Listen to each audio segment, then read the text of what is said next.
지난주에 사무엘상을 마쳤습니다. 사무엘상이랑 사무엘하랑 내용이 연결되기 때문에 크게 어려운 점은 없을 거라 생각합니다. 사무엘상에서는 다윗과 사울이 같이 등장했다면 사무엘하에서는 이제 사울이 죽고 그 이후에 다윗의 인생이 어떻게 펼쳐지는지를 설명하고 있습니다. 오늘 본문은 다윗이 블레셋과 이스라엘의 전쟁에서 이스라엘이 패배했다는 얘기를 듣고 이스라엘 패배와 함께 사울도 죽고 요나단이 죽었다라는 소식을 듣고 크게 눈물을 흘리며 애통하는 장면입니다. 본문을 통해서 하나님께서 함께 하시는 자, 하나님께서 지키시는 자의 삶이 얼마나 복된지 생각해 보도록 하겠습니다. 본문 1절입니다. 사울이 죽은 후에 다윗이 아말렉 사람을 쳐 죽이고 돌아와 다윗이 시글락에서 이틀을 머물더니 사흘째 되는 날에 한 사람이 사울의 진영에서 나왔는데 그의 옷은 찢어졌고 머리에는 흙이 있더라. 그가 다윗에게 나와 땅에 엎드려 절하매. 사무엘하를 기록하고 있는 저자는 사무엘하를 시작하면서 사울이 죽었다라고 명확하게 짚고 넘어갑니다. 성경을 읽는 독자인 우리들은 자칫 간과하고 넘어갈 수 있는 부분을 사무엘하 저자는 굳이 얘기를 하면서 이렇게 기록하고 있습니다. 그게 바로 사울이 죽은 후였다라는 표현인 것입니다. 사무엘하 저자가 왜 굳이 사울의 죽음을 기록하고 있냐 하면 사울이 죽었을 때 사울이 전쟁에 나가서 전장에서 죽음을 맞이했는데 사울이 죽음을 맞이했을 때 다윗은 사울과 전혀 다른 곳에 있었다는 것을 우리에게 주지시키기 위해 사울이 죽은 후에 그리고 그때 다윗은 아말렉에 있었다는 사실을 우리에게 알리고 있는 것입니다. 달리 말해서 사울의 죽음과 다윗은 아무런 연관이 없다라는 것을 우리에게 알리고 있는 것입니다. 방금 말씀드렸듯이 다윗은 지금 시글락에 머물고 있습니다. 우리가 사무엘상 마지막 뒷부분에서 보았듯이 다윗은 자칫 잘못하다가 아기스의 명령에 따라서 아기스의 명령에 따라서 블레셋 사람과의 전쟁에 함께 참여해서 이스라엘을 상대로 참전할 뻔했었습니다. 근데 하나님께서 기적적으로 개입하시고 다윗과 다윗의 군인들은 시글락으로 돌아왔습니다. 그들이 시글락으로 돌아왔을 때 그들의 눈에 펼쳐졌던 것은 폐허가 된 시글락이었습니다.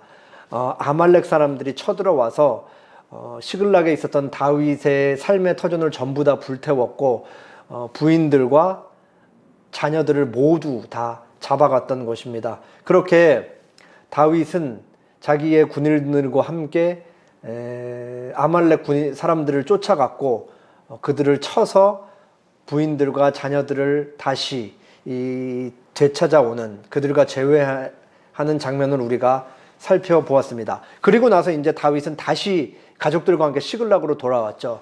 아마도 좀 조치를 취해서 다윗이 그 부인들과 자녀들과 함께 사람들과 함께 시글락을 다시 살 수 있는 곳으로 좀 만들지 않았나, 재정비하지 않았나 생각을 해봅니다.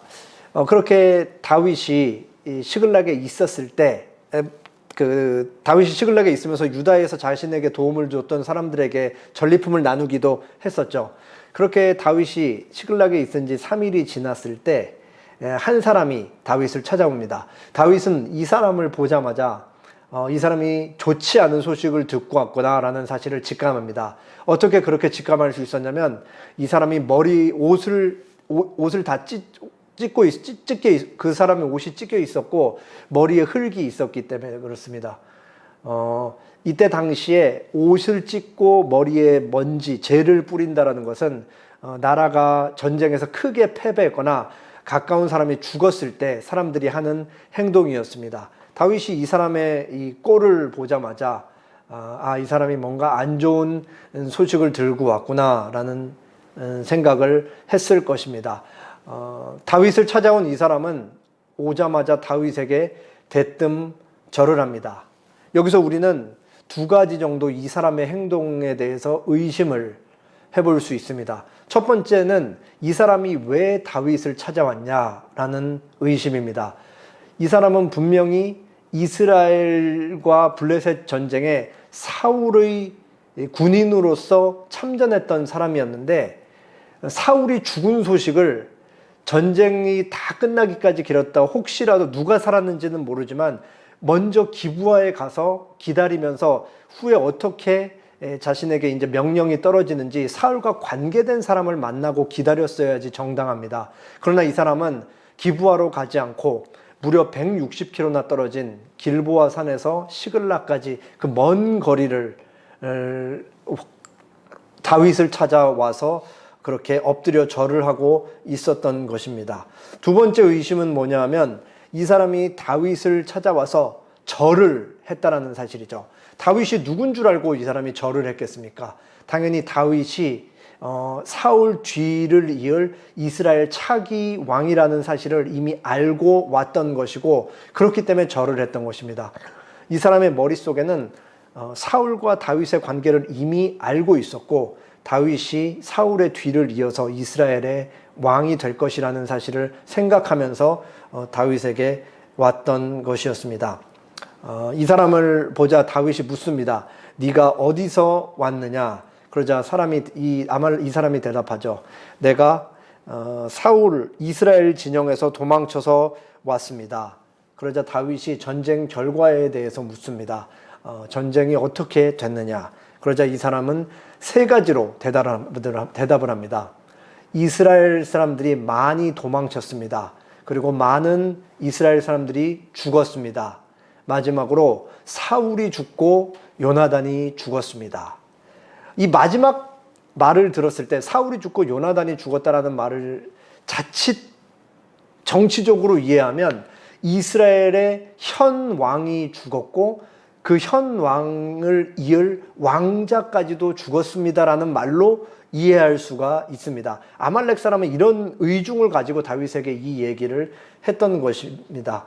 그러니까 다윗에게 사울의 죽음과 요나단의 죽음을 말하면서 이제 이스라엘 왕은 사라졌고 왕의 대를 이을 요나단도 사라졌습니다. 이 얘기를 전달했던 거죠. 물론 사울의 네 아들 중에 이스보셋이라는 아들이 살아있었지만 이 사람의 머릿속에는 이스보셋은 없습니다. 왜냐하면 이미 우리가 앞에서 살펴보았듯이 성경이 계속해서 얘기했던 사울의 후계자는 신앙이 좋고 전투 지략도 뛰어났던 요나단이라고 계속 얘기하고 있었기 때문입니다. 이스라엘의 패전 소식과 많은 사람이 도망했다라는 소식 그리고 사울과 요나단의 죽음을 전하자 다윗이 다시 묻습니다. 네가 사울과 요나단이 죽은 것을 어떻게 아느냐라고 그렇게 묻습니다. 아마도 이 시점에서 소식을 가져온 이 아말렉 사람은 적지 않게 당황을 했을 거라 생각됩니다. 왜냐하면 이 사람이 먼 길을 오면서 이 사람의 머릿속에는 자기가 사울이 죽었다는 소식을 다윗에게 전달을 했을 때 요나단이 죽었다는 소식을 다윗에게 전달했을 때 다윗이 굉장히 기뻐할 것이라는 생각을 그런 상상을 하면서 왔을 것이기 때문입니다. 근데 다윗이 기뻐하지 않고 굉장히 진지한 투로 네가 그들이 죽은 걸 어떻게 아느냐고 다시 물었을 때 이 사람은 당황했을 거라 생각됩니다. 온 청년이 대답을 합니다. 6절 이하의 말씀입니다. 그에게 알리는 청년이 이르되 내가 우연히 길보아 산에 올라가 보니 사울이 자기 창에 기대고 병거와 기병은 그를 급히 따르는데 사울이 뒤로 돌아 나를 보고 부르시기로 내가 대답하되 내가 여기 있나이다 한즉 내게 이르되 너는 누구냐 하시기로 내가 그에게 대답하되 나는 아말렉 사람이니이다 한즉 또 내게 이르시되 내 목숨이 아직 내게 완전히 있으므로 내가 고통 중에 있나니 청하건대 너는 내 곁에 서서 나를 죽이라 하시기로 그가 엎드러진 후에는 살 수 없는 줄을 내가 알고 그의 곁에 서서 죽이고 그의 머리에 있는 왕관과 팔에 있는 고리를 벗겨서 내 주께로 가져왔나이다 하니라. 방금 읽으신 말씀, 이 청년의 말에 따르면 사울은 어떻게 죽었다라고 이 청년이 설명하고 있죠? 블레셋의 병거와 기병이 사울을 급히 쫓았고 그 쫓기는 와중에 이제 사울은 어려움에 처했고 그래서 이 아말렉 청년이 사울을 죽였다고 얘기를 하고 있습니다. 이 아말렉 청년의 말에 따르면 그렇습니다. 그러나 우리는 사무엘상 31장에서 사울이 어떻게 죽었는지 사울의 마지막을 보았습니다. 사울은 블레셋 궁수들에 의해서 활에 맞게 되고 그 활에 의해 큰 부상을 당한 후에 자기의 호위병에게 자기를 죽이라고 그렇게 명령을 했었습니다. 그러나 사울의 호위병은 사울의 명령을 따르지 않습니다. 그러자 사울은 스스로의 목숨을 끊는 그런 선택을 하게 되고 사울의 호위병 역시도 사울의 죽음을 보면서 사울의 죽음을 확인하고 자신의 목숨을 끊는 그런 결말을 맞이했습니다. 그러니까 사울은 이 아말렉 청년이 죽인 게 분명히 아니었습니다. 스스로 목숨을 끊었었죠. 그러면 사무엘상 31장에서 우리가 본 내용과 지금 사무엘하 1장에서 아말렉 청년의 보고를 동시에 다 알고 있는데 그럼 지금 이건 아말렉 청년은 뭘 하고 있는 것이죠? 거짓말을 하고 있다라는 사실을 우리가 알 수 있습니다. 아말렉 청년이 다윗에게 한 보고가 전부 거짓말이라는 얘기는 아닙니다. 왜냐하면 이 아말렉 청년은 사울이 죽은 증거물로 사울의 왕관과 팔고리를 가져왔기 때문입니다. 다윗이 그 왕관과 팔고리를 보면서 아무런 문제 제기를 하지 않고 의심을 하지 않았죠. 그러니까 그것은 사울의 거지 맞았습니다. 아마도 합리적으로 유추를 해보건대 이 청년은 전쟁터를 지나가다가 죽은 사울을 보았고 그 사울의 죽은 시신에서 사울의 왕관과 사울의 팔고리를 가지고 다윗을 찾아왔던 것으로 보입니다. 바로 이 장면을 보면서 유진 피터슨 목사님이 이 청년의 행동에 대해서 뭐라고 얘기하냐면 이렇게 설명을 합니다. 아말렉 사람은 길보아 산에서 죽은 왕, 사울 왕이죠. 사울 왕은 보는 순간 새 정권에서 자신이 영예로운 지위를 얻는 기회를 보았다. 아말렉 사람은 자기가 섬겼던 사울 왕이 싸늘한 죽음으로 몸에 칼이 관통되어서 죽은 그 시신을 보면서 연민의 감정이나 슬픔의 감정을 느낀 것이 아니고 자신이 미래에 대한 성공을 보았다라고 그렇게 유진 피터슨 목사님이 얘기를 하고 있는 것입니다. 그러니까 사울의 시신을 통해 자신의 실리를 보았기 때문에 사울의 왕관과 팔고리를 챙겨서 다윗을 찾아갔던 것이었습니다. 이 사람의 행동을 보면 우리는 이 사람이 지금까지 어떻게 살아왔는지 그리고 이 사람이 세상을 어떻게 보고 있고 어떻게 살아가는지 어렵지 않게 짐작할 수 있습니다. 이 사람은 자기가 생각하는 그 세상을 보는 관점 그대로 다윗을 보고 다윗을 판단합니다. 그러니까 자기가 사울을 보면서 실리를 보고 미래를 보고 성공을 보았듯이 다윗도 당연하게 사울의 죽음에 대한 증거물인 왕관과 팔고리를 챙겨가면 다윗도 자기처럼 기뻐서 춤을 출 거라. 그렇게 생각을 하면서 다윗을 찾아갔던 것이죠. 이게 바로 인간의 한계일 것입니다. 내가 생각하고 판단하는 대로 다른 사람도 당연히 그렇게 생각할 것이라 여기는 것이죠. 이어서 유진 피터슨 목사님의 글을 다시 조금 더 붙여서 설명드리겠습니다. 아말렉 사람은 길보아 산에서 죽은 왕을 보는 순간 새 정권에서 자신이 영예로운 지위를 얻는 기회를 봤다. 방금 드린 말씀이죠. 그리고 그 이어서 얘기를 하십니다.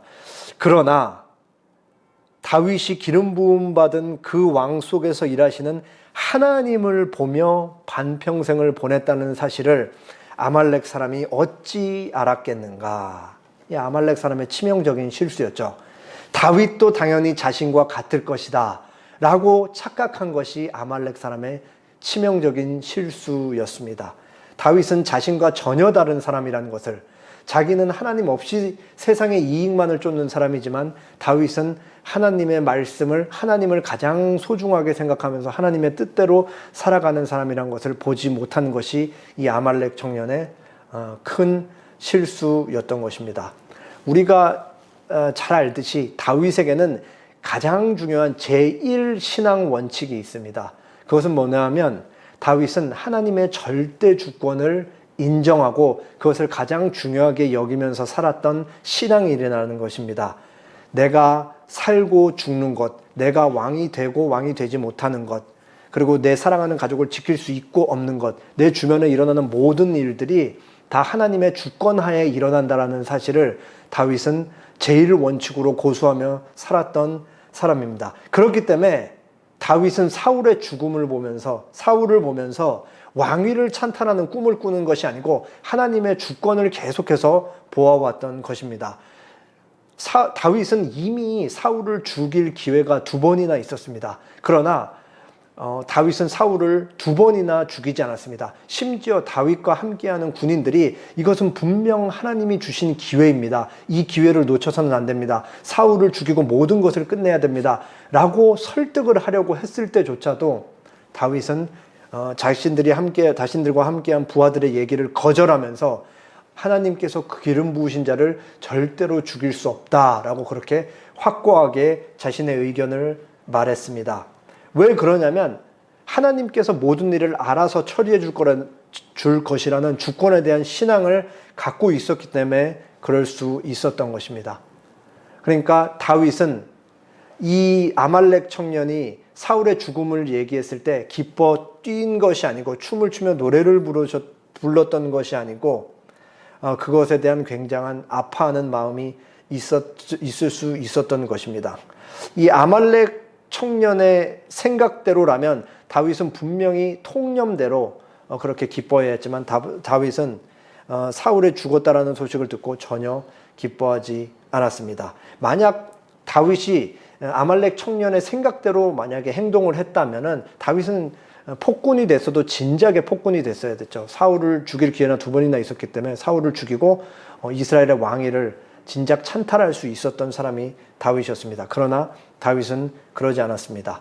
아말렉 청년이 갖고 왔던 이 증거물을 보면서 다윗은 사울의 죽음이 확실하다라는 생각을 하며 옷을 찢고 통곡을 합니다. 그렇게 다윗과 함께하고 있었던 군인들도 눈물을 흘리면서 함께 슬퍼합니다. 그리고 1장 12절에는 다윗과 그의 사람들이 다윗이 왜 눈물을 흘리며 통곡을 하는지 이렇게 얘기합니다. 사울과 그의 아들 요나단과 여호와의 백성과 이스라엘 족속이 칼의 죽음으로 말미암아 저녁 때까지 슬퍼하며 금식하니라. 다윗이 슬퍼한 이유입니다. 다윗은 하나님 나라의 왕이 죽었기 때문에 슬퍼합니다. 다윗은 하나님 나라의 왕의 계승자 왕자가 죽었기 때문에 요나단과 나눈 깊은 우정과 사랑 때문에 요나단을 생각하며 슬퍼합니다. 그리고 다윗은 하나님 나라의 백성이 패전했으므로 하나님의 영광이 빼었다라는 생각에 통탄해하며 눈물을 흘립니다. 그리고 이때 이제 다윗이 하나님 나라에 빼앗긴 영광과 사울의 죽음과 요나단의 죽음을 생각하며 조가를 쓰는데 그게 17절 이하에 있습니다.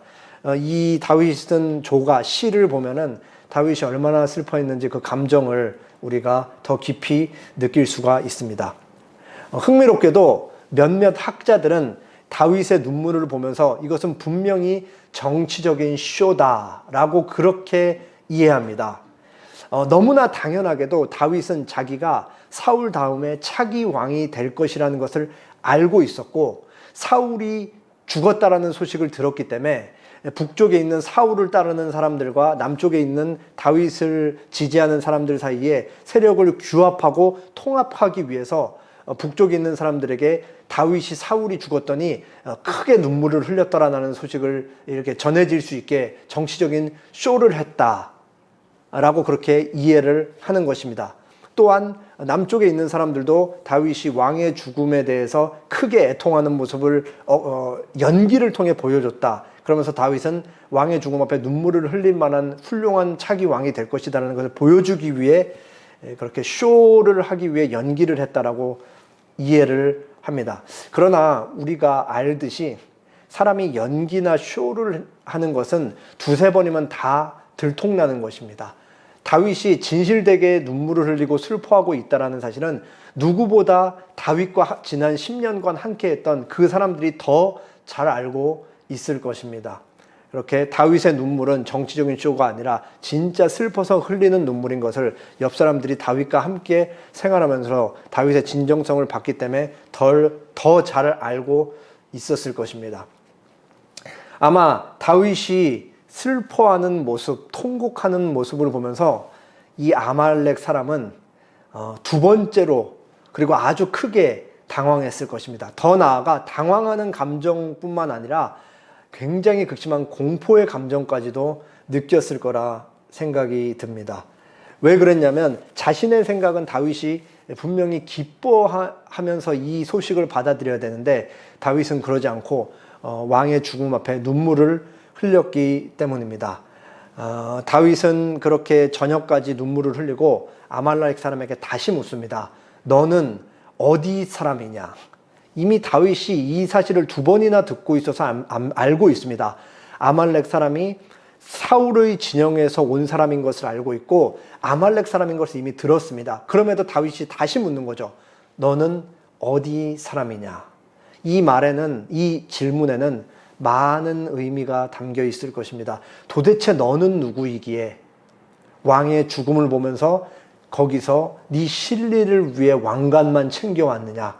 도대체 너는 누구이기에 왕의 죽음을 슬퍼하진 않고 너의 미래만 본 사람이냐?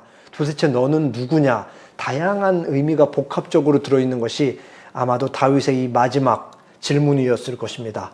너는 누구냐라는 질문에 이 아말렉 청년은 마치 죽음의 생명의 위협이라도 느꼈는지 이렇게 대답합니다.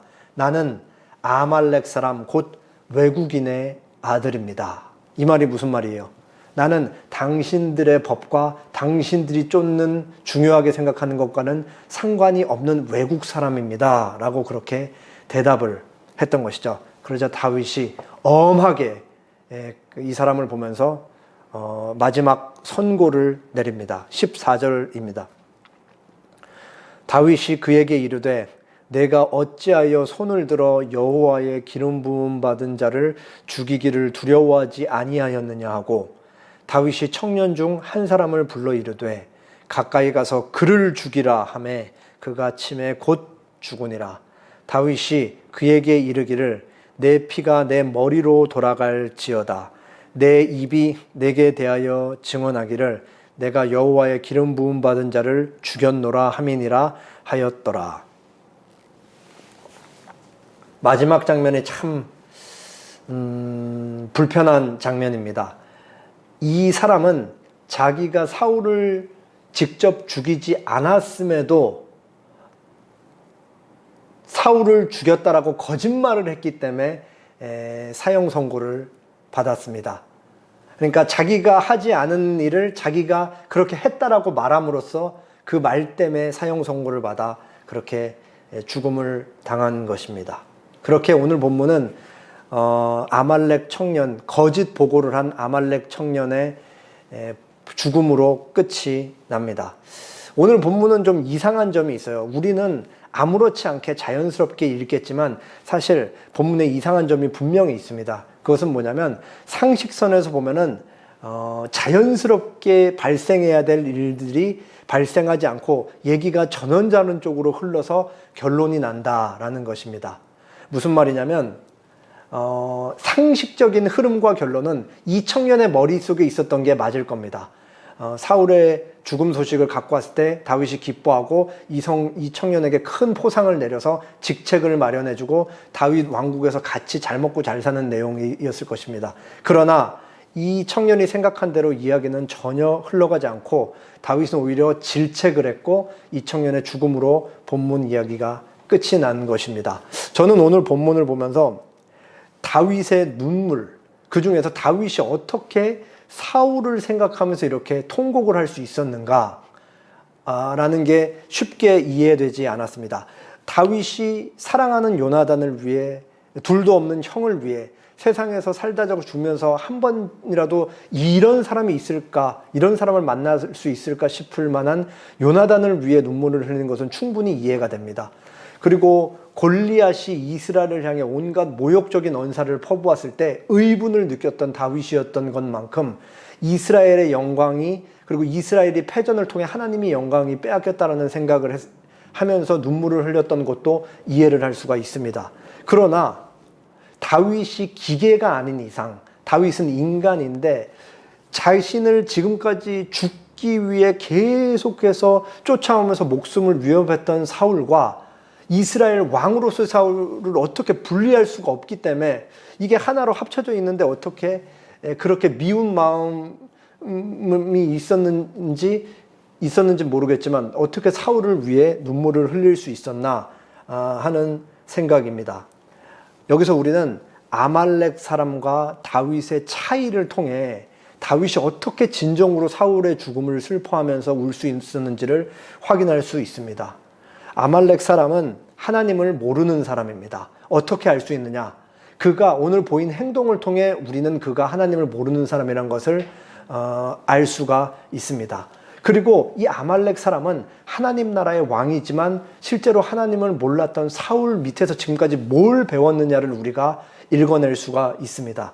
이 사람이 사울과 함께하는 시간, 그 시간이 얼마나 된지는 우리가 정확히 알 수 없지만 사울을 보면서 뭐를 배웠냐 하면 어떻게 내가 내 것을 지키느냐, 그리고 어떻게 내가 남의 것을 빼앗고 내 자리를 견고하게 하면서 치고 올라갈 수 있느냐. 그럼 내가 빼앗고 내가 가진 것을 어떻게 남에게 뺏기지 않을 수가 있느냐라는 생존 법칙만을 중요하게 여기면서 살아왔던 사람이고, 그런 것들을 사울에게 계속해서 배워왔던 사람이라는 것을 우리가 알 수 있습니다. 이 사람의 삶에는 인간적인 것이 없습니다. 비정한 것만 있는 것이죠. 이 사람이 특별히 괴물이라서 그런 것이 아닙니다. 하나님이 없는 사람들은 자연적으로 그렇게 흘러갈 수밖에 없다라는 얘기를 드리는 것입니다. 그렇기 때문에 자기가 섬겼던 왕의 죽음을 보면서 애도하는 마음과 슬퍼하는 마음, 눈물, 사랑, 이런 것은 전혀 찾아볼 수가 없는 것입니다. 이 사람에게 사람은 그저 도구일 뿐입니다. 이용해 먹을 대상, 아니면 내가 이 사람들을 밟고 올라가야 될 지렛대 정도로 생각을 하는 거지, 사람을 사랑하고 그들을 껴안고 포용하고 배려해야 되는 대상으로, 그렇게 그들의 연민을 공감하는 대상으로 여기지 않는 것입니다. 이 자체가 굉장히 심각한 비참함이죠. 그러니까 하나님을 모르는 사람들은 다른 대안이 없기 때문에 이렇게 살아갈 수밖에 없는데 그 자체가 비참하다고 성경이 그렇게 얘기하고 있는 것입니다. 아말렉 사람과 사울이 하나님 없이 살았던 사람들이라고 하면 다윗은 정반대에 위치하고 있죠. 하나님이 늘 지켜주는 사람, 하나님과 늘 함께하면서 살아가는 사람이 다윗의 삶인 것입니다. 이 차이점, 하나님께서 그 사람을 지키시느냐, 그 사람과 함께 하느냐, 그 사람이 하나님과 동행하느냐 안 하느냐의 요 차이가 다윗이 사울을 보면서 진심으로 눈물을 흘릴 수 있는 중요한 차이점이 되는 것입니다. 다윗의 지난 삶을 잘 돌아보십시오. 어린 시절부터 목축업을 하는 집의 막내로 태어나서 목동으로 자라면서 맹수들이 자기가 돌보는 양들, 사자와 곰이 양들을 물어갔을 때 다윗이 목숨을 걸고 가서 사자와 곰이랑 싸웠습니다. 그때마다 다윗은 사자와 곰을 때려잡고 자신의 양들을 되찾아왔습니다. 다윗이 어린 나이에서부터 뭐를 느끼는 거예요? 하나님이 나를 늘 지켜주신다라는 것을 느끼면서 그렇게 어린 시절부터 하나님과 함께 자라온 것이 다윗의 성장 배경입니다. 그리고 나이가 어느 정도 들어서 이스라엘의 무대에 본격적으로 등장한 이후에 10년 넘는 시간 동안 사울로부터 계속 쫓김을 받았는데 하나님께는 그 시간 동안에도 다윗과 함께하지 않으셨던 순간이 단 한순간도 없습니다. 하나님께서 절체절명의 위기에 사울이 다윗을 거의 잡은 순간에 다윗을 지켜주시기도 하고, 다윗이 굶주리지 않도록 다윗을 먹이시고, 다윗과 함께하는 사람들도 굶주리지 않게 그들을 먹이셨습니다.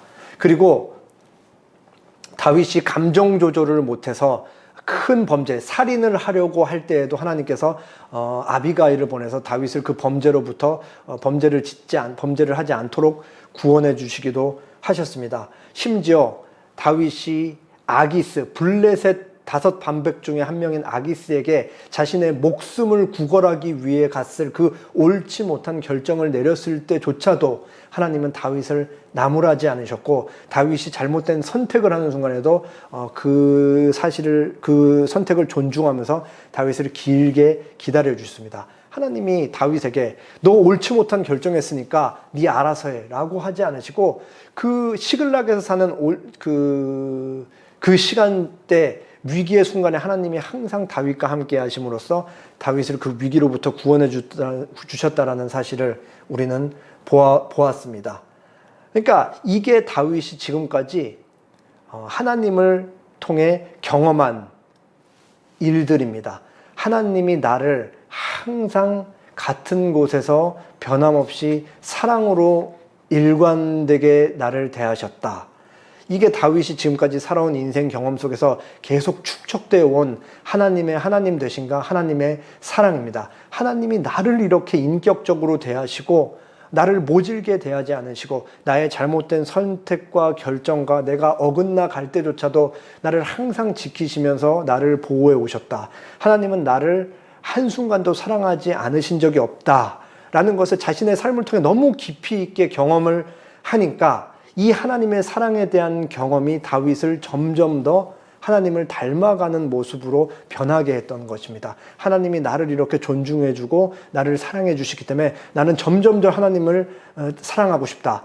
하나님을 사랑하는 것으로 끝나는 것이 아니라 하나님께서 사랑하라고 한 내 주변 사람들도 더 사랑하고 싶다라는 생각을 했던 것입니다. 그렇기 때문에 다윗이 사울을 보면서 눈물을 흘릴 수 있는 거예요. 사울이 자기에게 했던 일, 자기를 죽기 살기로 자기 목숨을 위협했던 그 일보다 다윗에게 더 중요한 게 뭐냐? 하나님이 사울에게 뭘 하셨느냐가 다윗에게는 더 중요했던 것입니다. 하나님께서 사울에게 뭘 하셨죠? 기름 부어 왕을 세우셨습니다. 왕으로 세우셨습니다. 그러니까 다윗에게는 하나님이 사울을 왕으로 세우셨기 때문에 사울이 자기에게 무슨 짓을 해도 모든 주권과 소관은, 사울에 대한 주권과 소관은 하나님께 있는 것이다. 그러니까 나는 하나님이 나를 사랑하시는 것처럼 나는 끝까지 사울을 그냥 사랑하고 사울을 원수로 여기지 않겠다라는 생각을 끝까지 유지할 수 있었던 것인가. 그 결과로 다윗이 눈물을 흘릴 수 있는 거죠. 모든 원인은 어디에 있냐? 하나님의 사랑에 있다라는 것입니다. 그 사울의 증오가 하나님께서 사울을 사용해서 다윗을 얼마나 멋지게 빚어가시는지 유진 피터슨 목사님의 글을 한 군데만 더 말씀드리겠습니다. 사울의 증오는 다윗을 전락시키고 옹색하게 만드는 대신 오히려 다윗이 크게 널찍하고 넉넉한 사람이 되는 계기를 마련해 주었다. 하나님께서 사울을 통해 멋진 이스라엘 왕을, 다윗을 멋진 이스라엘의 왕으로 그렇게 빚어가고 훈련시켜가고 계셨던 것입니다. 뿐만 아니라 다윗이 이스라엘 왕으로, 훌륭한 왕으로 빚어진 것뿐만 아니라 한 사람으로서도 다윗은 점점 더 하나님을 닮아가는 사람으로 그렇게 변해가고 있었던 것입니다. 그 모든 게 하나님이 함께 하심, 하나님과 연결되어 있기 때문에 다윗이 그렇게 변화될 수 있었던 것입니다.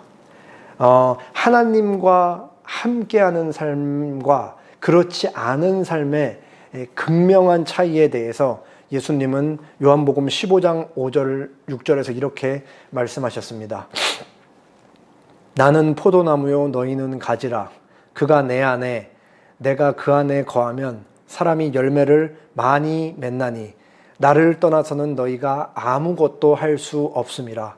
사람이 내 안에 거하지 아니하면 가지처럼 밖에 버려져 마르나니 사람들이 그것을 모아다가 불에 던져져 사르느니라.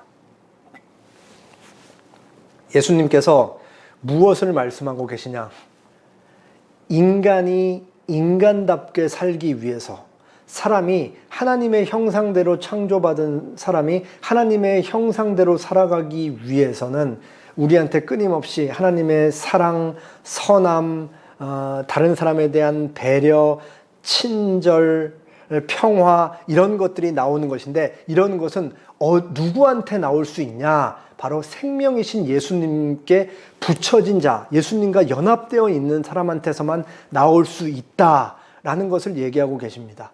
그러니까 예수님, 참된 생명이신 예수님과 연합되어서 하나님의 사랑을 흘러가게 할 수 있는 자, 하나님의 선하심을 흘러가게 할 수 있는 자, 하나님의 평화를 흘러가게 할 수 있는 자는 어떤 삶을 살아가냐? 복된 삶을 살아가고 있다는 것을 그렇게 얘기하고 있는 것이죠. 그 반대, 사람이 내 안에 거하지 않으면 가지처럼 밖에 버려져 마르나니, 사람들이 그것을 모아다가 불에 던져 사른다. 이 사람들은 어떤 사람들이에요?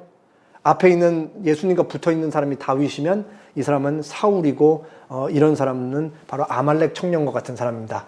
그냥 하나님과 분리되어, 예수님과 분리되고 하나님과 분리되어서 참된 생명을 받아 누릴 수 없는 사람들, 참된 생명을 받아 누릴 수 없으니까 그 사람에게서 선함이나 사랑이나 배려나 연민 같은 건 전혀 찾아볼 수 없고, 왕의 죽음 앞에, 사람의 죽음 앞에 그 사람을 도구 삼고 비정하게 그 사람의 죽음을 보면서 자신의 성공과 신리만 찾을 수 없는 그 존재의 비참함이 그렇게 나올 수밖에 없다 얘기를 하시는 거죠. 왜 그래요? 생명이신 예수님과 분리되어 있기 때문에 그게 너무 자연스럽게 발생되는 결과라고 얘기하고 있는 것입니다. 이 복됨의 상태는 하나님께서 모든 사람에게 허락하시는 것이 아니에요. 하나님께서 자기 백성, 예수님께서 자기 백성이라고 부르시는 그 자, 특별히 예수님이 자신을 대속물로 내어주심으로써 구속의 대상으로 삼으신 자기 백성이라고 일컫는 자들에게 허락하시는 복이자 은혜인 것입니다. 그렇게 예수님과 연결된 자들은 하나님께서 예수님을 통해 하나님에게서만 찾을 수 있는 참된 사랑을, 참된 은혜와 평강과 선함과 이 모든 것들을 그렇게 허락하신다. 그리고 이와 같은 삶을 사는 사람, 이런 부름을 받은 자들이 바로 복된 삶을 살아가는 거다라고 그렇게 얘기를 하고 있는 것입니다. 다윗의 복됨이 바로 여기에 있는 것입니다. 기독교 신앙이란 거는 정말 대단한 것 같습니다.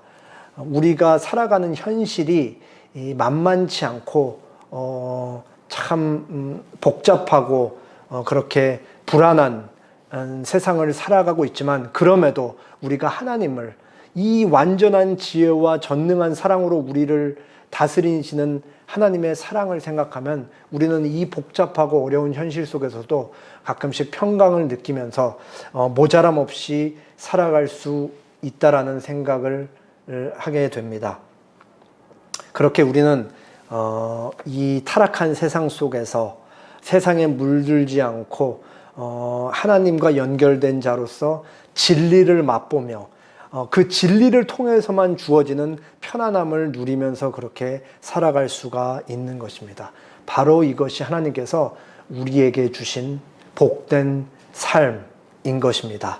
우리가 하나님을 가졌다. 다른 말로 하나님께서 우리를 소유하고 계신다. 하나님께서 우리와 늘 함께하고 계신다 라는 것입니다. 함께 기도하겠습니다.